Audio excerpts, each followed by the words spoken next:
The five people you meet in heaven by Mitch Albom. Hi दोस्तों, नमस्ते। मैं हूं मानसी और आप सुन रहे हैं मेरे पॉडकास्ट को, जो है आपके दिल और आत्मा के लिए एक खास तोहफा। आज हम बात करेंगे एक ऐसी किताब की जिसने मेरे दिल को गहराई से छुआ। The five people you meet in heaven by Mitch Albom. ये कहानी है एडी की, एक साधारण इंसान की जिसकी जिंदगी हमें सिखाती है कि हर पल, हर इंसान और हर दर्द के पीछे एक गहरा मतलब होता है। तो अपने दिल को तैयार करो, हेडफोन्स लगाओ और चलो इस इमोशनल और जादुई सफर पर। दोस्तों, एडी एक 83 साल के बूढ़े इंसान हैं जो एक अम्यूजमेंट पार्क में मेंटेनेंस वर्कर हैं। उनकी जिंदगी देखने में बहुत सिंपल लगती है। रोलर कोस्टर्स की मरम्मत करना, बच्चों को हंसाना और पार्क को सेफ रखना। लेकिन उनकी जिंदगी का हर दिन एक जैसा है और उन्हें लगता है कि शायद उनकी जिंदगी में कुछ खास नहीं है। फिर एक दिन पार्क में एक भयानक एक्सीडेंट होता है। एक राइड खराब हो जाती है और एडी एक छोटी सी बच्ची को बचाने की कोशिश में अपनी जान गंवा देते हैं। लेकिन दोस्तों, यहीं से कहानी शुरू होती है। एडी की मौत के बाद वो स्वर्ग पहुंचते हैं, जहां उन्हें 5 लोग मिलते हैं। ये 5 लोग उनकी जिंदगी को नया मतलब देते हैं। हर इंसान एक कहानी है, एक सबक है और एक कनेक्शन है। तो चलिए स्टेप बाय स्टेप इन पांचों लोगों से मिलते हैं और उनकी कहानियों को और गहराई से समझते हैं। The blue man. हर जिंदगी एक दूसरे से जुड़ी है। पहला इंसान जो एडी को स्वर्ग में मिलता है वो है ब्लू मैन। सुनने में थोड़ा अजीब है ना? ब्लू मैन एक सर्कस परफॉर्मर थे जिनकी त्वचा नीली थी। ये नीला रंग उनकी एक बीमारी के कारण था, जिसके कारण लोग उन्हें अजीब नजरों से देखते थे। लेकिन उनकी आत्मा इतनी प्योर थी और उनकी कहानी इतनी गहरी है कि सुनकर आपका दिल पिघल जाएगा। ब्लू मैन एडी को बताते हैं कि उनकी मौत एडी की वजह से हुई थी। हुआ यूं कि जब एडी सिर्फ 7 साल का बच्चा था, वो अपनी गेंद के पीछे सड़क पर भागा था। ब्लू मैन उस वक्त गाड़ी चला रहे थे। एडी को बचाने के लिए उन्होंने गाड़ी तेजी से मोड़ी और उनका एक्सीडेंट हो गया। उनके दिल ने काम करना बंद कर दिया और वो मर गए। एडी ये सुनकर शॉक में आ जाता है। उसे गिल्ट होने लगता है कि उसकी एक छोटी सी गलती ने किसी की जान छीन ली। लेकिन ब्लू मैन उसे समझाते हैं, एडी, तुमने मुझे नहीं मारा, तुमने मुझे एक कहानी दी। वो कहते हैं कि जिंदगी एक चेन की तरह है। हर इंसान का एक्शन किसी न किसी तरह दूसरों की जिंदगी को छूता है। ब्लू मैन की जिंदगी एडी की वजह से खत्म हुई, लेकिन उनकी मौत ने एडी को जीने का मौका दिया। सबक। ब्लू मैन सिखाते हैं कि हमारी जिंदगी में कोई भी मुलाकात रैंडम नहीं होती। हर इंसान हर पल किसी न किसी तरह से कनेक्टेड है। ब्लू मैन की जिंदगी एडी की वजह से खत्म हुई, लेकिन उनकी मौत ने एडी को जीने का मौका दिया। मेरा टेक। दोस्तों सोचो, हम रोज कितने लोगों से मिलते हैं। ऑटो वाले भैया, दुकानदार अंकल या वो अनजान इंसान जिसे हमने बस में जगह दी।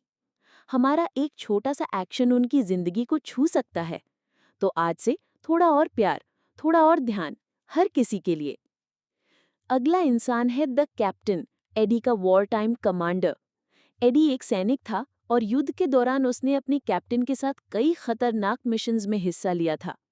कैप्टन एक सख्त लेकिन दिल से सच्चा इंसान था। स्वर्ग में कैप्टन एडी को बताते हैं कि उन्होंने एडी और उनके साथियों को बचाने के लिए अपनी जान दी थी। कहानी कुछ यूं है, युद्ध में एडी और उसके साथी एक विलेज में फंस गए थे। वहां दुश्मनों ने उन्हें कैप्चर कर लिया था।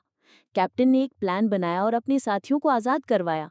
लेकिन एस्केप के दौरान कैप्टन ने एक माइन फील्ड को चेक करने का फैसला किया। वो माइन फील्ड एक्सप्लोड हो गया और कैप्टन की जान चली गई।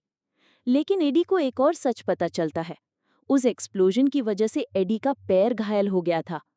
एडी को हमेशा लगता था कि उसकी चोट ने उसकी जिंदगी बर्बाद कर दी। वो एक डांसर बनना चाहता था, लेकिन चोट की वजह से वो अम्यूजमेंट पार्क में मेंटेनेंस वर्कर बन गया। कैप्टन उसे समझाते हैं, मैंने तुम्हें बचाया ताकि तुम अपनी जिंदगी जी सको। तुम्हारी चोट ने तुम्हें उस पार्क तक पहुंचाया जहां तुमने हजारों बच्चों को खुशी और सुरक्षा दी। सबक। कैप्टन सिखाते हैं कि बलिदान जिंदगी का हिस्सा है। कभी कभी हमें कुछ खोना पड़ता है ताकि कोई और जी सके। एडी की चोट एक कर्स नहीं, बल्कि एक पर्पस की शुरुआत थी। मेरा टेक। दोस्तों, कितनी बार हमें लगता है कि हमारी जिंदगी में कुछ गलत हो गया है। लेकिन शायद वो गलत हमारे लिए एक नई राह खोल रहा है। कैप्टन की कहानी हमें सिखाती है कि हर दर्द के पीछे एक बड़ा मकसद होता है। रूबी, माफी की शक्ति। तीसरा इंसान है रूबी, एक औरत जिसके नाम पर वो अम्यूजमेंट पार्क बना था जहां एडी काम करता था। रूबी एडी के पिता की दोस्त थी। एडी अपने पिता से बहुत नाराज था। उसके पिता एक सख्त और ठंडे इंसान थे जो एडी को कभी प्यार नहीं दिखाते थे। वो उसे डांटते थे, इग्नोर करते थे और कभी उसकी ड्रीम्स को सपोर्ट नहीं किया।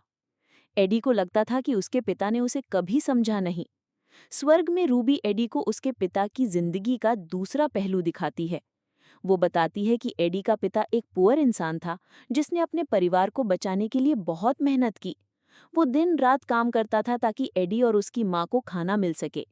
लेकिन ये मेहनत एडी को कभी दिखी नहीं। रूबी उसे एक खास पल दिखाती है। एक रात जब एडी का पिता बीमार एडी को हॉस्पिटल ले गया था और पूरी रात उसके बिस्तर के पास बैठा रहा था। रूबी कहती है, तुम्हारे पिता ने तुमसे प्यार किया, लेकिन वो उसे दिखा नहीं पाए। एडी ये सुनकर रो पड़ता है। वो अपने पिता को माफ करता है और उसका दिल हल्का हो जाता है। सबक, रूबी सिखाती है कि माफी देना कितना जरूरी है। गुस्सा और नफरत हमारे दिल को भारी करते हैं। माफी हमें आजाद करती है। मेरा टेक। दोस्तों, कितनी बार हम अपने माता पिता, भाई बहन या दोस्तों से छोटी छोटी बातों पर नाराज हो जाते हैं। आज ही उन्हें माफ कर दो। एक बार गले लगाओ, एक बार आई लव यू बोलो। जिंदगी बहुत छोटी है। मार्गरेट, प्यार की अनंत शक्ति। चौथा इंसान है मार्गरेट, एडी की पत्नी। दोस्तों, ये हिस्सा सुनकर मेरा दिल सचमुच पिघल गया। मार्गरेट एडी की सोलमेट थी। दोनों का प्यार इतना गहरा था कि उनकी शादी के हर पल में खुशी बिखरी थी। वो एक दूसरे के साथ डांस करते थे, हंसते थे और छोटी छोटी चीजों में खुशी ढूंढते थे। लेकिन मार्गरेट की एक बीमारी की वजह से जल्दी मौत हो गई। एडी टूट गया। उसे लगता था कि उसकी जिंदगी में अब कोई रंग नहीं बचा। स्वर्ग में मार्गरेट एडी को बताती है कि प्यार कभी खत्म नहीं होता। वो कहती है, मैं तुम्हारे साथ हमेशा थी, तुम्हारी हर सांस में, तुम्हारी हर याद में। एडी को समझ आता है कि मार्गरेट की यादों ने उसे जिंदगी में आगे बढ़ने की ताकत दी थी। वो अकेला था, लेकिन मार्गरेट का प्यार हमेशा उसके दिल में था। सबक, मार्गरेट सिखाती है कि सच्चा प्यार समय और मौत से परे है। प्यार हमें जीने की वजह देता है। मेरा टेक। दोस्तों, अपने लव्ड वंस को आज ही बता दो कि तुम उनसे कितना प्यार करते हो। एक हग, एक स्माइल, एक आई लव यू, ये छोटी चीजें जिंदगी को जादुई बनाती हैं। ताला, हर जिंदगी का पर्पस। आखिरी इंसान है ताला, एक छोटी सी बच्ची। ताला की कहानी सुनकर आपका दिल टूट जाएगा। युद्ध के दौरान एडी एक विलेज में था जहां आग लग गई थी। एडी को लगा कि उसने एक बच्ची को आग में देखा, लेकिन वो उसे बचा नहीं पाया। ताला वही बच्ची थी। वो स्वर्ग में एडी को बताती है कि उसकी मौत के लिए एडी जिम्मेदार नहीं था। लेकिन एडी को ये गिल्ट सालों तक खाता रहा। ताला उसे एक और सच बताती है। एडी का काम अम्यूजमेंट पार्क में बच्चों को सेफ रखना था। उसने अपनी जिंदगी में हजारों बच्चों को हंसी और सुरक्षा दी। और आखिरी पल में जब एडी ने उस छोटी सी बच्ची को बचाया, वो ताला का गिल्ट चुकाने का तरीका था। ताला कहती है, तुमने मुझे नहीं जलाया, तुमने मुझे पूरा किया। सबक, ताला सिखाती है कि हर जिंदगी का एक पर्पस होता है। एडी की जिंदगी ऑर्डिनरी लगती थी, लेकिन वो बच्चों की खुशी और सुरक्षा का हिस्सा था। मेरा टेक। दोस्तों, कभी कभी हमें लगता है कि हमारी जिंदगी में कुछ खास नहीं है, लेकिन ताला की कहानी हमें रिमाइंड करती है कि हमारा हर काम, हर स्माइल किसी न किसी की जिंदगी को छूता है। तुम्हारी जिंदगी मैटर करती है। एडी का फाइनल लेसन। एडी की ये जर्नी हमें सिखाती है कि जिंदगी एक पजल है। हर इंसान, हर दर्द, हर खुशी, सब कुछ एक दूसरे से जुड़ा है। ब्लू मैन ने सिखाया कि हमारी जिंदगी एक चेन है। कैप्टन ने सिखाया कि बलिदान का मतलब होता है। रूबी ने माफी की ताकत दिखाई। मार्गरेट ने बताया कि प्यार कभी खत्म नहीं होता। और ताला ने सिखाया कि हर जिंदगी का एक पर्पस होता है। दोस्तों, एडी की कहानी हमारी कहानी है। हम सबकी जिंदगी में ऐसे लोग हैं जो हमें शेप करते हैं। ऐसे पल हैं जो हमें सिखाते हैं। तो आज से हर पल को जी लो, हर इंसान को प्यार दो और ये कभी मत भूलना कि तुम्हारी जिंदगी कितनी भी सिंपल क्यों ना हो, किसी ना किसी के लिए बहुत स्पेशल है। दोस्तों, अगर एडी की इस कहानी ने आपके दिल को छुआ तो प्लीज मेरे पॉडकास्ट को लाइक, शेयर और सब्सक्राइब करो। आपके दिल को छूने वाली कहानियां शेयर करते हैं। अगली बार फिर मिलते हैं, तब तक ढेर सारा प्यार और positivity. Bye and keep smiling.